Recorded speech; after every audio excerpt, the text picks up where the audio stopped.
By the Bay, and today I'm going to show you guys how to make yogurt on your Homestead really cheap. Okay, so the first thing you're going to need, I probably don't have a big one, but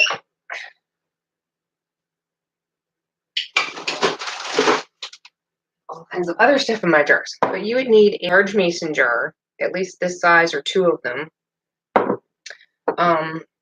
You want to think about something.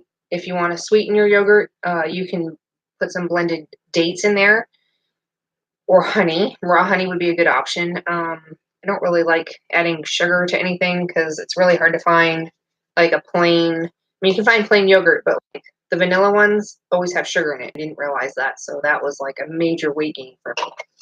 But we have a store here called Naturals Grocer, and they had this brand here, Strauss Organic Plain Whole Milk Yogurt. You want whole milk, and all it has is just the whole milk and the living enzymes with organic sweet cream.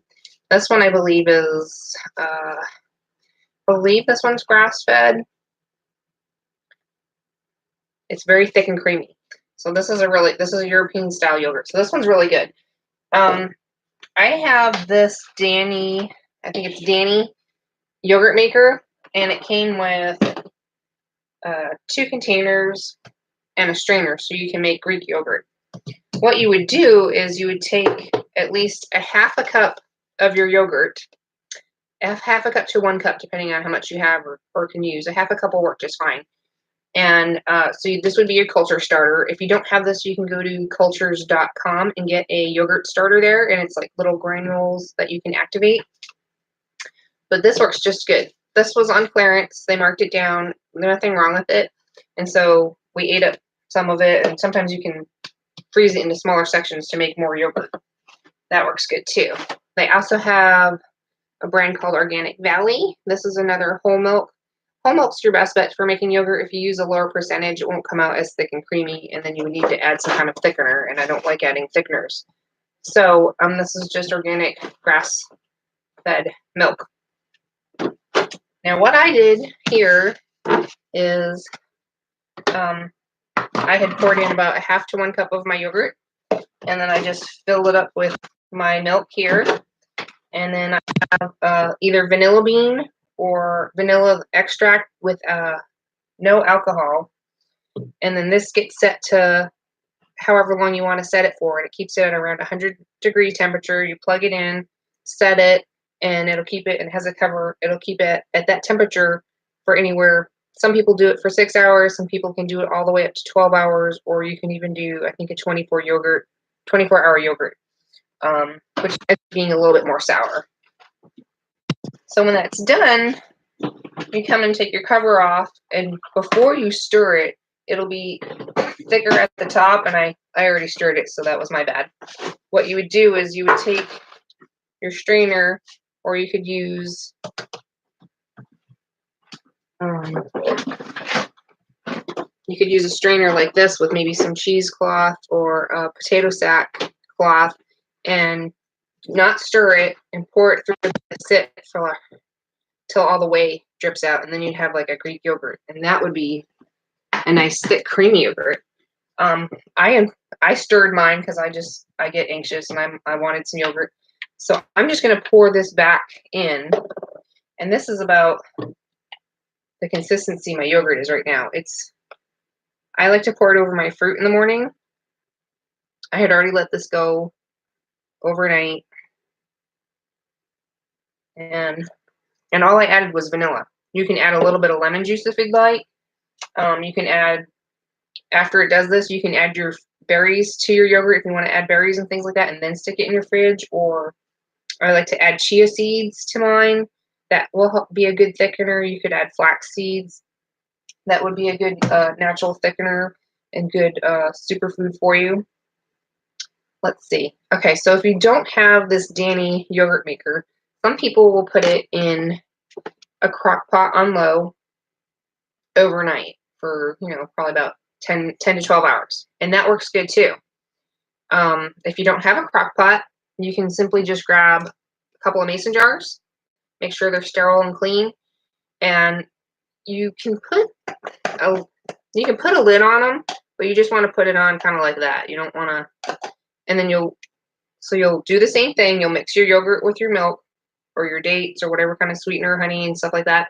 And what you'll do is you'll put this in your oven.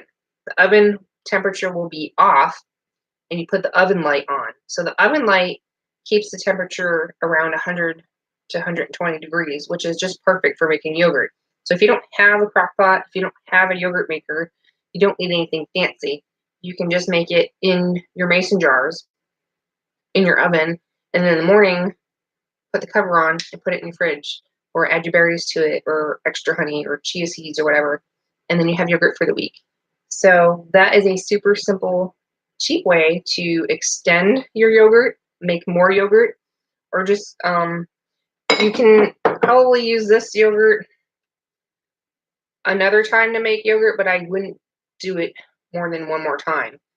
Like once you made yogurt out of one batch, it kind of gets runnier and it doesn't have as many probiotics, I find. So I try to get a fresh one. So if you get something like this on clearance, you can open it up and pre-measure out a half cup to a cup into like Ziploc bags or little containers and freeze them. And it's okay to freeze them. They'll still be alive when you go to thaw them out. Just thaw them out in the fridge overnight, and then you add it to your milk and do the same process. So that's a really great way to make more yogurt and extend probiotics and good things going on in your family. And this is usually just for me and my husband. My kids like a different type of yogurt. My daughter likes almond milk yogurt. I haven't experimented with almond milk in making a yogurt. I would think you need some kind of a thickener. Dates would work really good. Also,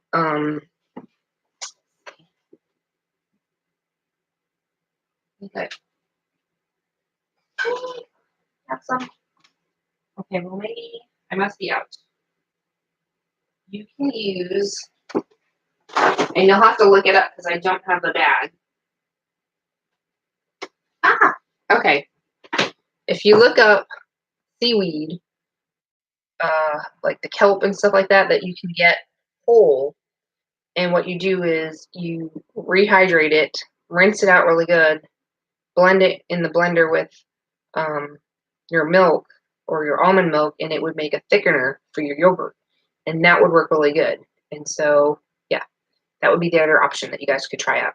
If you try that out, let me know, and let me know in the comments below how it comes out. Maybe we'll try that another time and see how it goes. If you're new to the channel, this is Beccas By The Bay, where we have a tiny urban homestead here where we do gardening and market gardening and fruit trees and herbs, and we also make homemade goat milk soap, and we do bath and body products that are all natural. You can find me on Instagram and Facebook and on our shop on Etsy, Beccas By The Bay. Let's see.